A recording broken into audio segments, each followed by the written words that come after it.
आपका फिर से एक बार स्वागत है। आज अपने 15% सोल्व करेंगे नीट पेपर 2018 के। अभी तक आपने जितने प्रश्न देखे हैं उनमें सारे प्रश्न बड़े ही आसान हैं। अगर आपने थोड़ा सा भी ध्यान से पढ़ाई की है, स्टडी की है, तो इन प्रश्नों के उत्तर देना बिल्कुल भी मुश्किल नहीं है। तो अगर आप नियमित रूप से डेली अध्ययन करते हैं तो नीट का पेपर भी आपके लिए मुश्किल नहीं है। और अगर आप 1 साल तक अच्छे से पढ़ाई करते हैं तो आप भी बिल्कुल डॉक्टर बन सकते हैं, MBBS बन सकते हैं। तो आज के क्वेश्चन सोल्व करने से पहले वही पीछे के 2 प्रश्नों के आपको उत्तर देने हैं। अगर आपने पीछे के वीडियो देखे हैं तो पहला प्रश्न है, सीलिएट्स अन्य सभी प्रोटोजोअन से किस प्रकार भिन्न है। और दूसरा प्रश्न है, कशेरुकी समूह के उन जंतुओं की पहचान कीजिए जो अपने पाचन तंत्र में क्रोप एवं गिजार्ड द्वारा अभिलक्षित हैं। इन 2 प्रश्नों के आपको पहले उत्तर देने हैं। आज अपने अगला प्रश्न देखते हैं, स्तनपायी भ्रूण की भ्रूणबाह्य झिल्ली उल्ब किस से बनती है। तो उल्ब को एमनियोन भी कहते हैं। तो मैमेलियन जो भ्रूण होता है उसके चारों तरफ 4 झिल्लियाँ पाई जाती हैं, जिनको एमनियोन, कोरियोन, एलेंटोइस और यॉर्कसैक कहते हैं। तो एमनियोन और जो कोरियोन होती हैं वो बाह्य त्वचा एवं मध्य जन स्तर से बनती हैं, और जो एलेंटोइस और यॉर्कसैक जो होती हैं वो मध्य जनन स्तर और अंतस्थ त्वचा से बनती है। इसमें जो कोरियोन होती हैं वो पोस्कोरक, जिसको ट्रोफो एक्टोड्रम कहते हैं, और मध्य जन स्तर के द्वारा इसका निर्माण होता है। तो जो एमनियोन होती है वो बनती है बाह्य त्वचा और मध्य जन स्तर से। तो इसका उत्तर नंबर 1 सही होगा। अगला प्रश्न है, संगर्भता को बनाए रखने के लिए अपराग कौन से हार्मोन का स्रावण करता है। तो अपराग जो प्लेसेंटा होता है वो जो एक सबसे इम्पोर्टेंट हार्मोन होता है, ह्यूमन कोरियोनिक गोनेडोट्रोपिक हार्मोन, वो रिलीज़ करता है, जो कि कार्पस ल्यूटियम जो होती है प्रेगनेंसी के दौरान उसको बनाए रखने का कार्य करता है, कार्पस ल्यूटियम को। और कार्पस ल्यूटियम फिर एस्ट्रोजन और प्रोजेस्टेरोन का स्रावण करती है। जो HCG है, ह्यूमन कोरियोनिक गोनेडोट्रोपिक हार्मोन है, ये कार्पस ल्यूटियम को डिग्रेड होने से भी बचाता है। इसके अलावा जो प्लेसेंटा है वो ह्यूमन प्लेसेंटल लैक्टोजन या HPL का भी स्रावण करता है, जो माता के शरीर की ग्रोथ और जो ब्रेस्ट की ग्रोथ है उसको बढ़ाता है। इसके अलावा ये प्रोजेस्टेरोन और एस्ट्रोजन का भी कुछ मात्रा में स्रावण करता है। तो जो अपरा होता है वो HCG, HPL, प्रोजेस्टेरोन और एस्ट्रोजन इनका स्रावण करता है। तो इसका उत्तर नंबर होगा 3। अगला प्रश्न है, गर्भ निरोधक सहेली जो टेबलेट होती है वो गर्भाशय में एस्ट्रोजन ग्राही को अवरुद्ध करती है एवं अंडों के रोपण को रोकती है। तो इसका यही उत्तर सही है। उत्तर नंबर 1, जो सहेली होती है वो एस्ट्रोजन ग्राहियों को रोकती है और अंडे के रोपण को ये प्रभावित करती है। अगला जो क्वेश्चन है वो है, शुक्राणु जनन व शुक्राणुयन या स्पर्मिएशन में क्या अंतर है।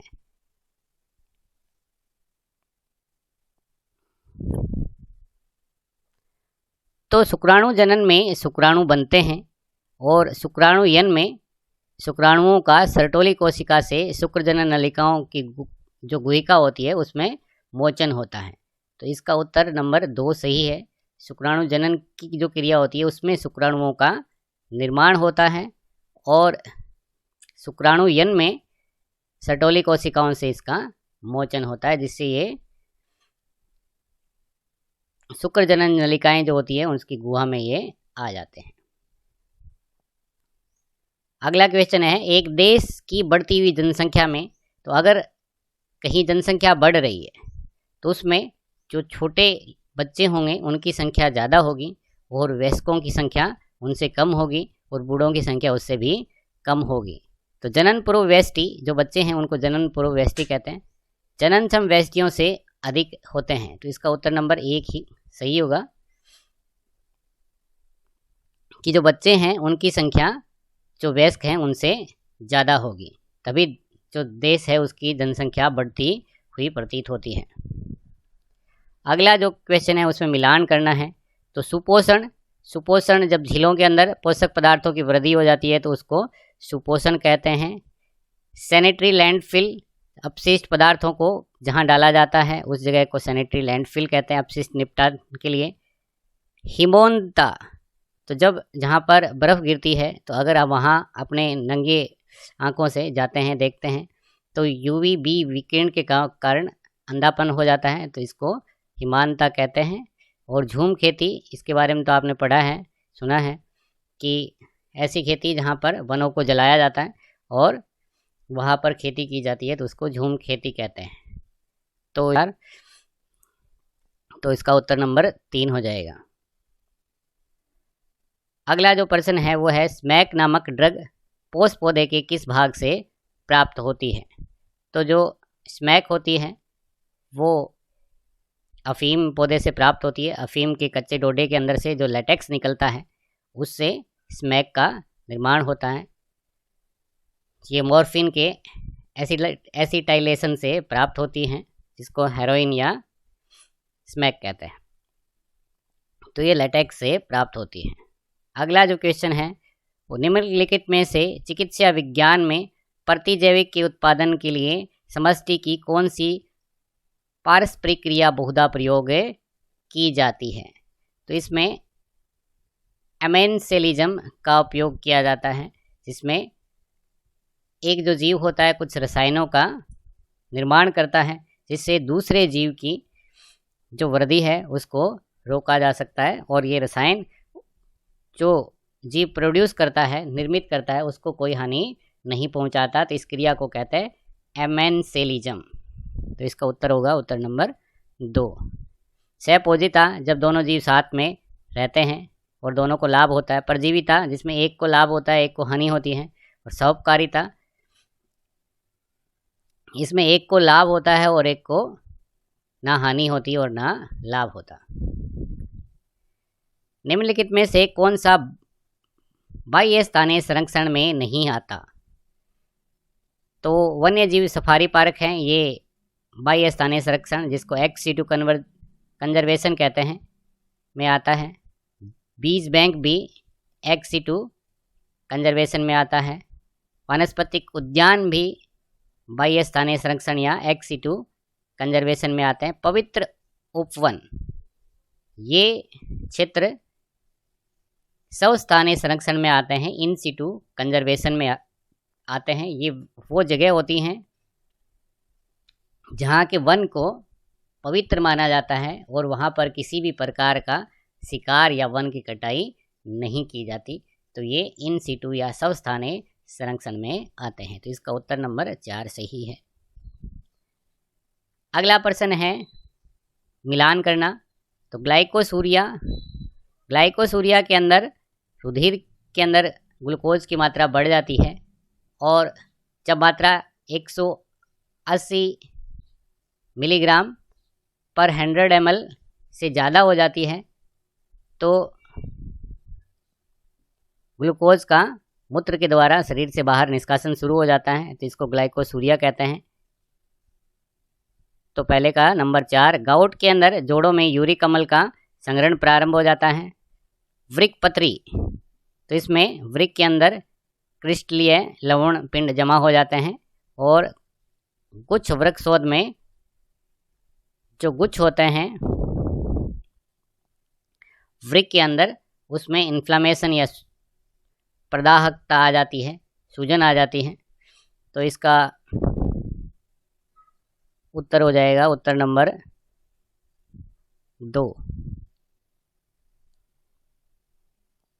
अगला क्वेश्चन भी मिलान करने का ही है। तो कार्य और उत्सर्जन तंत्र का कौन सा भाग यह कार्य करता है।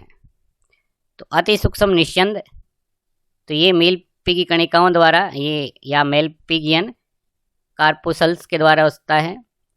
मूत्र का सांद्रण हेनले का लूप करता है। मूत्र का अभिगमन मूत्रवाहिनी द्वारा और मूत्र का संग्रहण मूत्राशय के द्वारा किया जाता है। तो इसका उत्तर हो जाएगा 4(1). तो इसका उत्तर नंबर 4 हो जाएगा। ए में 4, बी में 1, सी में 2 और डी में 3।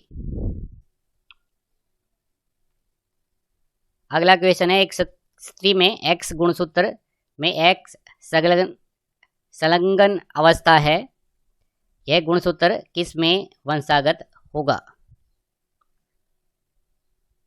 एक स्त्री में एक्स गुणसूत्र में एक्स लिंक्ड या एक्स संलग्न अवस्था है, यह गुणसूत्र किस में वंशागत होगा? तो जो माता का एक्स होता है वो पुत्र और पुत्री दोनों में ही जा सकता है। तो पुत्र और पुत्रियों दोनों में ये जा सकता है। तो इसका उत्तर नंबर 2 हो जाएगा। अगला क्वेश्चन है, एक जीन के कोडिंग रज्जु का क्रम कुछ इस प्रकार से है, इसके द्वारा अनुलेखित एमआरएनए का संबंधित क्रम क्या होगा? तो एमआरएनए का जो क्रम होता है वो कोडिंग रज्जु के क्रम के समान ही होता है। डिफरेंस ये होता है कि यहाँ पर कोडिंग रज्जु में जहाँ टी होता है, थाइमीन होता है, एमआरएनए में वहाँ पर क्या आ जाता है? यूरासिल आ जाता है। तो इसका उत्तर हो जाएगा उत्तर नंबर 1। कोडिंग रज्जु और एमआरएनए का सीक्वेंस समान होता है। स्तंभ फर्स्ट और सेकंड का फिर से सही मिलान करना है। तो प्रचुरोद्भवन प्रावस्था या प्रोलिफरेटिव जो फेज होती है, तो फॉलिकुलर फेज को या पुटकी अवस्था को ही प्रोलिफरेटिव फेज कहते हैं। स्रावी प्रावस्था जो पीत पिंड प्रावस्था या ल्यूटियल फेज होती है उसको स्क्रिटरी फेज या ल्यूटियल फेज भी कहते हैं। और ऋतुस्राव या मेंस्ट्रुएशन, तो जब गर्भाशय की अंतस्तर का विघटन हो जाता है, ब्रेकडाउन ऑफ एंडोमेट्रियल लाइनिंग, तो किसी को मेंस्ट्रुएशन या ऋतुस्राव कहते हैं। तो इसका उत्तर हो जाएगा फर्स्ट का सेकंड, उत्तर नंबर 3 इसका हो जाएगा। अगला क्वेश्चन है, ह्यूगो डी ब्रिज के अनुसार विकास की क्रियाविधि किस प्रकार होती है? तो ह्यूगो डी ब्रिज ने अपने उत्परिवर्तन के सिद्धांत में बताया था कि एक ही बड़ा उत्परिवर्तन होता है जिससे नई जाति का निर्माण हो जाता है और इस क्रिया को क्या कहते हैं? साल्टेशन कहते हैं। तो ह्यूगो डी ब्रिज के अनुसार विकास की क्रियाविधि साल्टेशन के द्वारा नई जातियों का निर्माण होता है। अगला जो क्वेश्चन है वो आपके लिए है, अगर आपको आता है तो उसका उत्तर ज़रूर दीजिए कि निम्न में से कौन सा ओपेरॉन का भाग नहीं है? कौन सा ओपेरॉन का भाग नहीं है? तो अगर आपको एक क्वेश्चन आता है तो इसका उत्तर कमेंट बॉक्स में आप दीजिए। आज के लिए इतना ही, धन्यवाद। कल फिर से मिलते हैं कुछ नए क्वेश्चंस के साथ।